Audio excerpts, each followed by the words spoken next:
ನಮಗೆ ತಿಳಿಯುವಂಥದ್ದು. ಈಗ ಸದ್ಯಕ್ಕೆ ಏನ್ ಹೇಳ್ಬೋದಂದ್ರೆ ಎಲ್ಲ ಆರೋಪಿಗಳಿಗೂ ಯಾರ್ಯಾರು ಜಾಮೀನು ಅರ್ಜಿಯನ್ನು ಸಲ್ಲಿಸಿದ್ರು ಎಲ್ಲರಿಗೂ ಸಹ ಜಾಮೀನು ಮಂಜೂರಾಗಿರುವಂತದ್ದು.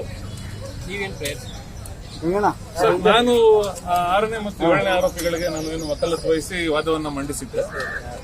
ಅನುಕುಮಾರ್ ಮತ್ತು ಜಗದೀಶ್ ನೋಡಿ, ಅವರ ವಿರುದ್ಧ ಇದ್ದಂತಹ ಒಂದು ಆರೋಪಗಳೇನಂದ್ರೆ ಅವರು ಅಪಹರಣ ಮತ್ತು ಹಲ್ಲೆ ಆರೋಪ ಏನ್ ಕಂಡು ಬಂದಿತ್ತು ಅನುಕುಮಾರ್ ಮತ್ತು ಜಗದೀಶ್ ಅವರ ವಿರುದ್ಧ. 6ನೇ ಮತ್ತು 7ನೇ ಆರೋಪಿಗಳು ನೋಡಿ, ಯಾವುದೇ ಒಂದು ಈ ಒಂದು ಹಲ್ಲೆಯ ಬಗ್ಗೆ ಯಾವುದೇ ರೀತಿಯ ಒಂದು ಒಳಸೆನ್ಸ್ ಇರೋದಿಲ್ಲ ಈ ಆರೋಪಿಗಳ ವಿರುದ್ಧ ಅನ್ನೋದು ನಮ್ಮ ಪ್ರಮುಖವಾದ ವಾದ ಆಗಿರ್ತದೆ. ತದನಂತರ ಏನು ಪ್ರತ್ಯಕ್ಷ ಸಾಕ್ಷಿಗಳು ಇವರ ಹೇಳಿಕೆಗಳನ್ನ ಪಡೆದುಕೊಳ್ಳೋದು ಎಲ್ಲೋ ಒಂದ್ ಕಡೆ ಅಭಿಯೋಜನೆಗೆ ಬಹುದೊಡ್ಡ ಲೋಪ ಅಂತ ಹೇಳ್ಬೋದು. ಯಾಕಂದ್ರೆ 10 ದಿನಗಳ ನಂತರ ಏನು ಪ್ರತ್ಯಕ್ಷ ಸಾಕ್ಷಿಗಳ ಹೇಳಿಕೆಗಳನ್ನ ಪಡೆದುಕೊಂಡಿದ್ದಾರೆ, ಅದೊಂದು ಬಹಳ ಒಂದು ಅಭಿಯೋಜನೆಗೆ ಒಂದು ಹಿಂದೇಟಾಗಿರುವಂಥದ್ದು.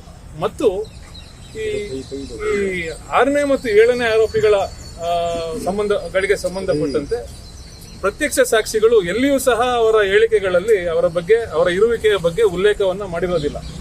ನೋಡಿ, ಈ ಆಧಾರಗಳನ್ನ ಮುಂದಿಟ್ಕೊಂಡು ನಾವೇನು ವಾದವನ್ನ ಮಂಡಿಸಿದ್ವಿ. ನ್ಯಾಯಾಲಯ ಇವತ್ತು ಜಾಮೀನು ಅರ್ಜಿಗಳನ್ನ ಪುರಸ್ಕೃತಗೊಳಿಸಿರುವಂತದ್ದು. ಪ್ರಾಸಿಕ್ಯೂಷನ್ ನ ಚಾರ್ಜ್ ಶೀಟ್ ಅಲ್ಲಿ ತುಂಬಾ ಗಂಭೀರವಾಗಿ ಆರೋಪವನ್ನ ಮಾಡಿದ್ರು. ಸೊ ಅವರು ಕೂಡ ಪ್ರತಿವಾದ ಮಾಡುವಾಗ ಅಷ್ಟೇ ಗಂಭೀರವಾದ ಆರೋಪ ಮಾಡಿದ್ರು. ಎಲ್ಲಿ ನಿಮಗೆ ಸ್ವಲ್ಪ ಇದು ಪ್ಲಸ್ ಆಯ್ತು ಅನ್ನುವಂಥದ್ದು? ನೋಡಿ, ಈ ಒಂದು ಪ್ರಕರಣ ಸಾಂದರ್ಭಿಕ ಸಾಕ್ಷಿಗಳ ಮೇಲೆ ಮಾತ್ರ ಅವಲಂಬಿತವಾಗಿರುವಂತಹ ಪ್ರಕರಣ ಅಲ್ಲ. ಇದು ಡೈರೆಕ್ಟ್ ಎವಿಡೆನ್ಸ್ ಅಂದ್ರೆ ಪ್ರತ್ಯಕ್ಷ ಸಾಕ್ಷಿಗಳ ಮೇಲೆ ಅವಲಂಬಿತವಾಗಿರುವಂತಹ ಒಂದು ಪ್ರಕರಣ.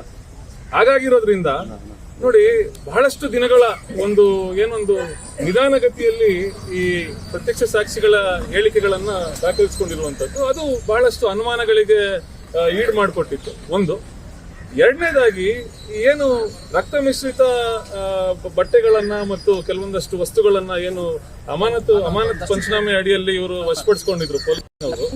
ನೋಡಿ, ಆ ಒಂದು ಏನೊಂದು ಹಣೆಯ ಮೇಲೆ ಆಗಿದ್ದಂತಹ ಒಂದು ಸಣ್ಣ ಗಾಯ, ರಕ್ತ ಚಿಮ್ಮುವುದಕ್ಕೆ ಆ ಒಂದು ಗಾಯದಿಂದ ಯಾವುದೇ ಕಾರಣಕ್ಕೂ ಅದು ಆ ಒಂದು ಮಟ್ಟಕ್ಕೆ ಅಷ್ಟು ಒಂದು ಕ್ವಾಂಟಿಟಿಯಲ್ಲಿ ರಕ್ತ ಚಿಮ್ಮುವುದಕ್ಕೆ ಆ ಒಂದು ಗಾಯದಿಂದ ಸಾಧ್ಯ ಆಗೋದಿಲ್ಲ ಅನ್ನೋದು ಕೂಡ ನಮ್ಮ ವಾದ ಆಗಿದೆ. 39 ಗಾಯಗಳಿದೆ. 39 ಗಾಯಗಳಿರುವಂತದ್ದು ಅದು ಯಾವ ರಕ್ತ ಗಾಯಗಳಲ್ಲ.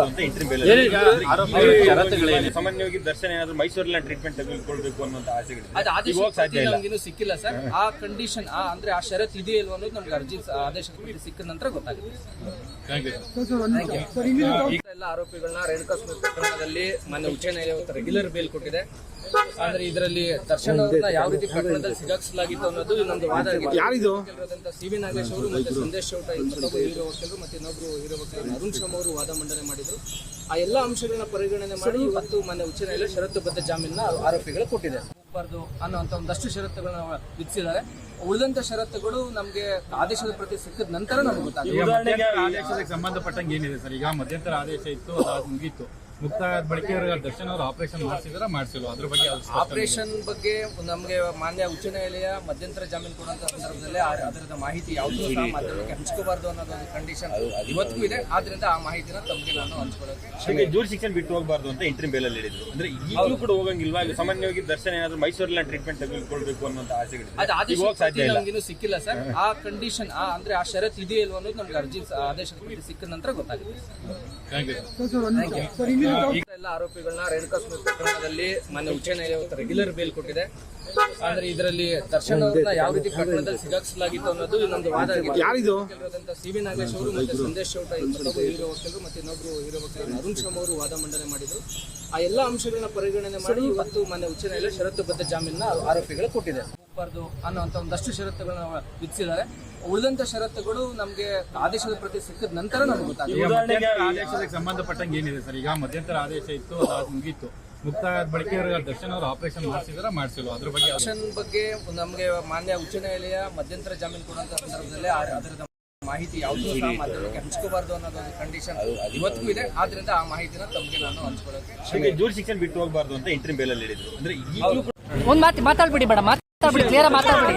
ಅಲ್ಲ, ಖುಷಿ ಆಗಿದೆ ಅಂತ 6 ತಿಂಗಳಿನ ಮಗಳು ಜೈಲಲ್ಲಿ ಇದ್ರು, ದುಃಖ ಇತ್ತು. ಆ ಸಂದರ್ಭದಲ್ಲಿ ಏನಾಗುತ್ತೆ ಏನು ಅಂತ ಹೇಳಿ ಮೇಡಮ್, ಹೇಳಿ ಮೇಡಮ್. ಒಂದ್ ಮಾತಾಡ್ಬಿಡಿ, ಆಮೇಲೆ ನಾವ್ಯಾರು ಇನ್ ಮಾಡೋಣ. ನಿಮಗೆ ಒಂದೇ ಮಾತು ಮಾತಾಡ್ಬಿಡಿ. ಇಲ್ಲ ಸರ್, ಏನಂತಂದ್ರೆ ಅವ್ರು ಒಂದ್ ಮಾತು ಮಾತಾಡ್ಬಿಡಿ ಬೇಡ, ಮಾತಾಡ್ಬಿಡಿ, ಕ್ಲಿಯರ್ ಮಾತಾಡ್ಬಿಡಿ. ಅಲ್ಲ, ಖುಷಿ ಆಗಿದೆ ಅಂತ ಒಂದ್ ಮಾತು. ಖುಷಿಯಾಗಿದೆ 6 ತಿಂಗಳಿನ ಮಗಳು ಜೈಲಲ್ಲಿ ಇದ್ರು. ದುಃಖ ಇತ್ತು ಆ ಸಂದರ್ಭದಲ್ಲಿ, ಏನಾಗುತ್ತೆ ಏನು ಅಂತ. ಹೇಳಿ ಮೇಡಮ್, ಹೇಳಿ ಮೇಡಮ್, ಹೇಳಿ ಮೇಡಮ್, ಹೇಳಿ ಮೇಡಮ್. ಒಂದ್ ಮಾತಾಡ್ಬಿಡಿ, ಆಮೇಲೆ ನಾವ್ಯಾರು ಇನ್ ಮಾಡೋಣ ನಿಮಗೆ. ಒಂದೇ ಮಾತು ಮಾತಾಡ್ಬಿಡಿ. ಇಲ್ಲ ಸರ್, ಏನಂತಂದ್ರೆ ಅವ್ರು ಒಂದ್ ಮಾತು ಮಾತಾಡ್ಬಿಡಿ ಬೇಡ, ಮಾತಾಡ್ಬಿಡಿ, ಕ್ಲಿಯರ್ ಮಾತಾಡ್ಬಿಡಿ. ಅಲ್ಲ, ಖುಷಿ ಆಗಿದೆ ಅಂತ ಒಂದ್ ಮಾತು. ಖುಷಿಯಾಗಿದೆ 6 ತಿಂಗಳಿನ ಮಗಳು ಜೈಲಲ್ಲಿ ಇದ್ರು. ದುಃಖ ಇತ್ತು ಆ ಸಂದರ್ಭದಲ್ಲಿ, ಏನಾಗುತ್ತೆ ಏನು ಅಂತ. ಹೇಳಿ ಮೇಡಮ್, ಹೇಳಿ ಮೇಡಮ್, ಹೇಳಿ ಮೇಡಮ್, ಹೇಳಿ ಮೇಡಮ್. ಒಂದ್ ಮಾತಾಡ್ಬಿಡಿ, ಆಮೇಲೆ ನಾವ್ಯಾರು ಇನ್ ಮಾಡೋಣ ನಿಮಗೆ. ಒಂದೇ ಮಾತು ಮಾತಾಡ್ಬಿಡಿ. ಇಲ್ಲ ಸರ್, ಏನಂತಂದ್ರೆ ಅವ್ರು ಒಂದ್ ಮಾತು ಮಾತಾಡ್ಬಿಡಿ ಬೇಡ, ಮಾತಾಡ್ಬಿಡಿ, ಕ್ಲಿಯರ್ ಮಾತಾಡ್ಬಿಡಿ. ಅಲ್ಲ, ಖುಷಿ ಆಗಿದೆ ಅಂತ ಒಂದ್ ಮಾತು. ಖುಷಿಯಾಗಿದೆ 6 ತಿಂಗಳಿನ ಮಗಳು ಜೈಲಲ್ಲಿ ಇದ್ರು. ದುಃಖ ಇತ್ತು ಆ ಸಂದರ್ಭದಲ್ಲಿ, ಏನಾಗುತ್ತೆ ಏನು ಅಂತ. ಹೇಳಿ ಮೇಡಮ್, ಹೇಳಿ ಮೇಡಮ್, ಹೇಳಿ ಮೇಡಮ್, ಹೇಳಿ ಮೇಡಮ್. ಒಂದ್ ಮಾತಾಡ್ಬಿಡಿ, ಆಮೇಲೆ ನಾವ್ಯಾರು ಇನ್ ಮಾಡೋಣ ನಿಮಗೆ. ಒಂದೇ ಮಾತು ಮಾತಾಡ್ಬಿಡಿ. ಇಲ್ಲ ಸರ್, ಏನಂತಂದ್ರೆ ಅವ್ರು ಒಂದ್ ಮಾತು ಮಾತಾಡ್ಬಿಡಿ ಬೇಡ, ಮಾತಾಡ್ಬಿಡಿ, ಕ್ಲಿಯರ್ ಮಾತಾಡ್ಬಿಡಿ. ಅಲ್ಲ, ಖುಷಿ ಆಗಿದೆ ಅಂತ ಒಂದ್ ಮಾತು. ಖುಷಿಯಾಗಿದೆ 6 ತಿಂಗಳಿನ ಮಗಳು ಜೈಲಲ್ಲಿ ಇದ್ರು. ದುಃಖ ಇತ್ತು ಆ ಸಂದರ್ಭದಲ್ಲಿ, ಏನಾಗುತ್ತೆ ಏನು ಅಂತ. ಹೇಳಿ ಮೇಡಮ್, ಹೇಳಿ ಮೇಡಮ್, ಹೇಳಿ ಮೇಡಮ್, ಹೇಳಿ ಮೇಡಮ್. ಒಂದ್ ಮಾತಾಡ್ಬಿಡಿ, ಆಮೇಲೆ ನಾವ್ಯಾರು ಇನ್ ಮಾಡೋಣ ನಿಮಗೆ. ಒಂದೇ ಮಾತು ಮಾತಾಡ್ಬಿಡಿ. ಇಲ್ಲ ಸರ್, ಏನಂತಂದ್ರೆ ಅವ್ರು ಒಂದ್ ಮಾತು ಮಾತಾಡ್ಬಿಡಿ ಬೇಡ, ಮಾತಾಡ್ಬಿಡಿ, ಕ್ಲಿಯರ್ ಮಾತಾಡ್ಬಿಡಿ. ಅಲ್ಲ, ಖುಷಿ ಆಗಿದೆ ಅಂತ ಒಂದ್ ಮಾತು. ಖುಷಿಯಾಗಿದೆ 6 ತಿಂಗಳಿನ ಮಗಳು ಜೈಲಲ್ಲಿ ಇದ್ರು. ದುಃಖ ಇತ್ತು ಆ ಸಂದರ್ಭದಲ್ಲಿ, ಏನಾಗುತ್ತೆ ಏನು ಅಂತ. ಹೇಳಿ ಮೇಡಮ್, ಹೇಳಿ ಮೇಡಮ್, ಹೇಳಿ ಮೇಡಮ್, ಹೇಳಿ ಮೇಡಮ್.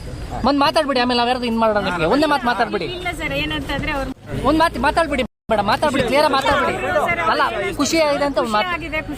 ಬಾರ್ದು ಅನ್ನುವಂತ ಒಂದಷ್ಟು ಷರತ್ತುಗಳನ್ನ ವಿಧಿಸಿದ್ದಾರೆ. ಉಳಿದಂತ ಷರತ್ತುಗಳು ನಮಗೆ ಆದೇಶದ ಪ್ರತಿ ಸಿಕ್ಕಿದ ನಂತರ ನಮ್ಗೆ ಗೊತ್ತಾಗುತ್ತೆ. ಮಧ್ಯಂತರ ಆದೇಶಕ್ಕೆ ಸಂಬಂಧಪಟ್ಟಂಗೆ ಏನಿದೆ ಸರ್? ಈಗ ಮಧ್ಯಂತರ ಆದೇಶ ಇತ್ತು, ಅದು ಮುಗೀತು. ಮುಕ್ತಾಯ ಬಳಿಕ ದರ್ಶನ್ ಅವರು ಆಪರೇಷನ್ ಮಾಡಿಸಿದ್ರ ಮಾಡಿಸಿಲ್ಲ, ಅದ್ರ ಬಗ್ಗೆ ಆಪರೇಷನ್ ಬಗ್ಗೆ ನಮಗೆ ಮಾನ್ಯ ಉಚ್ಚ ನ್ಯಾಯಾಲಯ ಮಧ್ಯಂತರ ಜಾಮೀನು ಕೊಡುವಂತ ಸಂದರ್ಭದಲ್ಲಿ ಅದರದ ಮಾಹಿತಿ ಯಾವುದೂ ಸಹ ಮಾಧ್ಯಮಕ್ಕೆ ಹಂಚ್ಕೋಬಾರ್ದು ಅನ್ನೋದು ಒಂದು ಕಂಡೀಷನ್ ಇವತ್ತಿಗೂ ಇದೆ. ಆದ್ರಿಂದ ಆ ಮಾಹಿತಿನ ತಮಗೆ ನಾನು ಹಂಚ್ಕೊಳ್ಳೋಕೆ ಜೂರ್ ಶಿಕ್ಷಣ ಬಿಟ್ಟು ಹೋಗಬಾರ್ದು ಅಂತ ಇಂಟರ್ವ್ಯೂ ಬೇಲಲ್ಲಿ ಹೇಳಿದ್ರು. ಅಂದ್ರೆ ಈಗಲೂ ಕೂಡ ಹೋಗಂಗಿಲ್ವಾ? ಇಲ್ಲಿ ಸಾಮಾನ್ಯವಾಗಿ ದರ್ಶನ ಏನಾದ್ರು ಮೈಸೂರಲ್ಲಿ ಟ್ರೀಟ್ಮೆಂಟ್ ತೆಗೆದುಕೊಳ್ಬೇಕು ಅನ್ನೋ ಆಸೆಗಳಿದೆ. ಅದು ಆದೇಶ ನಮಗಿನ್ನೂ ಸಿಕ್ಕಿಲ್ಲ ಸರ್. ಆ ಕಂಡೀಷನ್ ಅಂದ್ರೆ ಆ ಷರತ್ತು ಇದೆಯಲ್ವ ಅನ್ನೋದು ನಮ್ಗೆ ಅರ್ಜಿ ಆದೇಶದ ಪ್ರತಿ ಸಿಕ್ಕಿದ ನಂತರ ಗೊತ್ತಾಗುತ್ತೆ. ಎಲ್ಲ ಆರೋಪಿಗಳನ್ನ ರೇಣುಕಾ ಸ್ವಾಮಿ ಪ್ರಕರಣದಲ್ಲಿ ಮಾನ್ಯ ಉಚ್ಚ ನ್ಯಾಯಾಲಯ ರೆಗ್ಯುಲರ್ ಬೇಲ್ ಕೊಟ್ಟಿದೆ. ಅಂದ್ರೆ ಇದರಲ್ಲಿ ದರ್ಶನ್ ಅವ್ರನ್ನ ಯಾವ ರೀತಿ ಪ್ರಕರಣದಲ್ಲಿ ಸಿಗಾಕ್ಸಲಾಗಿತ್ತು ಅನ್ನೋದು ಇನ್ನೊಂದು ವಾದ ಆಗಿದೆ. ಯಾರಿದು ಸಿ.ವಿ. ನಾಗೇಶ್ ಅವರು ಮತ್ತೆ ಸಂದೇಶ್ ಚೌಟ ಮತ್ತೊಬ್ಬರು ಹೀರೋ ವಕೀಲರು ಮತ್ತೆ ಇನ್ನೊಬ್ರು ಹೀರೋ ವಕೀಲರು ಅರುಣ್ ಶರ್ಮಾ ಅವರು ವಾದ ಮಂಡನೆ ಮಾಡಿದ್ರು. ಆ ಎಲ್ಲ ಅಂಶಗಳನ್ನ ಏನ್ ಷರತ್ತುಗಳು ನಮಗೆ ಅಧಿಕೃತ ಒಂದು ಸೆಂಟ್ರಿ ಕ್ಯಾಮ್ರಾ ಕಾಪಿಯನ್ನ ಪಡೆದ ನಂತರ ನಮಗೆ ತಿಳಿಯುವಂತದ್ದು. ಈಗ ಸದ್ಯಕ್ಕೆ ಏನ್ ಹೇಳ್ಬೋದಂದ್ರೆ ಎಲ್ಲ ಆರೋಪಿಗಳಿಗೂ ಯಾರ್ಯಾರು ಜಾಮೀನು ಅರ್ಜಿಯನ್ನು ಸಲ್ಲಿಸಿದ್ರು ಎಲ್ಲರಿಗೂ ಸಹ ಜಾಮೀನು ಮಂಜೂರಾಗಿರುವಂತದ್ದು. ನೀವೇನ್ ಪ್ರಯತ್ನ ಸರ್, ನಾನು 6ನೇ ಮತ್ತು 7ನೇ ಆರೋಪಿಗಳಿಗೆ ನಾನು ಏನು ವಕಾಲತ್ ವಹಿಸಿ ವಾದವನ್ನ ಮಂಡಿಸಿದ್ದೆ. ಅನುಕುಮಾರ್ ಮತ್ತು ಜಗದೀಶ್ ನೋಡಿ, ಅವರ ವಿರುದ್ಧ ಇದ್ದಂತಹ ಒಂದು ಆರೋಪಗಳೇನಂದ್ರೆ ಅವರು ಅಪಹರಣ ಮತ್ತು ಹಲ್ಲೆ ಆರೋಪ ಏನ್ ಕಂಡು ಬಂದಿತ್ತು ಅನುಕುಮಾರ್ ಮತ್ತು ಜಗದೀಶ್ ಅವರ ವಿರುದ್ಧ. 6ನೇ ಮತ್ತು 7ನೇ ಆರೋಪಿಗಳು ನೋಡಿ, ಯಾವುದೇ ಒಂದು ಈ ಒಂದು ಹಲ್ಲೆಯ ಬಗ್ಗೆ ಯಾವುದೇ ರೀತಿಯ ಒಂದು ಒಳಸೆನ್ಸ್ ಇರೋದಿಲ್ಲ ಈ ಆರೋಪಿಗಳ ವಿರುದ್ಧ ಅನ್ನೋದು ನಮ್ಮ ಪ್ರಮುಖವಾದ ವಾದ. ಸೊ ಇನ್ನೇನೇ ನಡೆಯೋದಿತ್ತಂದ್ರೂ ಅದು ಏನಂತಂದ್ರೆ ನ್ಯಾಯಾಲಯ ಮೇಡಮ್, ಷರತ್ತು ಮೇಡಮ್ ಅವರ ಕಣ್ಣಲ್ಲಿ ನಿಜಕ್ಕೂ ಈಗಲೇ ಕಣ್ಣು ನೀರು ತುಂಬಿಕೊಂಡಿದೆ ಅಂತಂದ್ರೆ ಖುಷಿಗೆ ಕಂಡೀಷನ್ಸ್ ಏನಿದೆ ಮೇಡಮ್? ಪವಿತ್ರಗೌಡ ಅವರು ಕಂಡೀಷನ್ ಸೊ ಇನ್ನೇನೇ ನಡೆಯೋದಿತ್ತಂದ್ರೂ ಅದು ಏನಂತಂದ್ರೆ ನ್ಯಾಯಾಲಯ ಮೇಡಮ್, ಷರತ್ತು ಮೇಡಮ್ ಅವರ ಕಣ್ಣಲ್ಲಿ ನಿಜಕ್ಕೂ ಈಗಲೇ ಕಣ್ಣು ನೀರು ತುಂಬಿಕೊಂಡಿದೆ ಅಂತಂದ್ರೆ ಖುಷಿಗೆ ಕಂಡೀಷನ್ಸ್ ಏನಿದೆ ಮೇಡಮ್? ಪವಿತ್ರಗೌಡ ಅವರು ಕಂಡೀಷನ್ ಸೊ ಇನ್ನೇನೇ ನಡೆಯೋದಿತ್ತಂದ್ರೂ ಅದು ಏನಂತಂದ್ರೆ ನ್ಯಾಯಾಲಯ ಮೇಡಮ್, ಷರತ್ತು ಮೇಡಮ್ ಅವರ ಕಣ್ಣಲ್ಲಿ ನಿಜಕ್ಕೂ ಈಗಲೇ ಕಣ್ಣು ನೀರು ತುಂಬಿಕೊಂಡಿದೆ ಅಂತಂದ್ರೆ ಖುಷಿಗೆ ಕಂಡೀಷನ್ಸ್ ಏನಿದೆ ಮೇಡಮ್? ಪವಿತ್ರಗೌಡ ಅವರು ಕಂಡೀಷನ್ ಸೊ ಇನ್ನೇನೇ ನಡೆಯೋದಿತ್ತಂದ್ರೂ ಅದು ಏನಂತಂದ್ರೆ ನ್ಯಾಯಾಲಯ ಮೇಡಮ್, ಷರತ್ತು ಮೇಡಮ್ ಅವರ ಕಣ್ಣಲ್ಲಿ ನಿಜಕ್ಕೂ ಈಗಲೇ ಕಣ್ಣು ನೀರು ತುಂಬಿಕೊಂಡಿದೆ ಅಂತಂದ್ರೆ ಖುಷಿಗೆ ಕಂಡೀಷನ್ಸ್ ಏನಿದೆ ಮೇಡಮ್? ಪವಿತ್ರಗೌಡ ಅವರು ಕಂಡೀಷನ್ ಸೊ ಇನ್ನೇನೇ ನಡೆಯೋದಿತ್ತಂದ್ರೂ ಅದು ಏನಂತಂದ್ರೆ ನ್ಯಾಯಾಲಯ ಮೇಡಮ್, ಷರತ್ತು ಮೇಡಮ್ ಅವರ ಕಣ್ಣಲ್ಲಿ ನಿಜಕ್ಕೂ ಈಗಲೇ ಕಣ್ಣು ನೀರು ತುಂಬಿಕೊಂಡಿದೆ ಅಂತಂದ್ರೆ ಖುಷಿಗೆ ಕಂಡೀಷನ್ಸ್ ಏನಿದೆ ಮೇಡಮ್? ಪವಿತ್ರಗೌಡ ಅವರು ಕಂಡೀಷನ್ ಸೊ ಇನ್ನೇನೇ ನಡೆಯೋದಿತ್ತಂದ್ರೂ ಅದು ಏನಂತಂದ್ರೆ ನ್ಯಾಯಾಲಯ ಮೇಡಮ್, ಷರತ್ತು ಮೇಡಮ್ ಅವರ ಕಣ್ಣಲ್ಲಿ ನಿಜಕ್ಕೂ ಈಗಲೇ ಕಣ್ಣು ನೀರು ತುಂಬಿಕೊಂಡಿದೆ ಅಂತಂದ್ರೆ ಖುಷಿಗೆ ಕಂಡೀಷನ್ಸ್ ಏನಿದೆ ಮೇಡಮ್? ಪವಿತ್ರಗೌಡ ಅವರು ಸೊ ಇನ್ನೇನೇ ನಡೆಯೋದಿತ್ತಂದ್ರೂ ಅದು ಏನಂತಂದ್ರೆ ನ್ಯಾಯಾಲಯ ಗಮನಕ್ಕೆ ಬಿಟ್ಟಂತ. ಮೇಡಮ್ ಷರತ್ತು ಬೇಲ್ ವಿಚಾರ ಷರತ್ತು ವಿಚಾರ ಮೇಡಮ್ ಅವರ ಕಣ್ಣಲ್ಲಿ ನಿಜಕ್ಕೂ ಈಗಲೂ ಕಣ್ಣು ನೀರು ತುಂಬಿಕೊಂಡಿದೆ ಅಂತಂದ್ರೆ ಖುಷಿಗೆ ಕಂಡೀಷನ್ಸ್ ಏನಿದೆ ಮೇಡಮ್?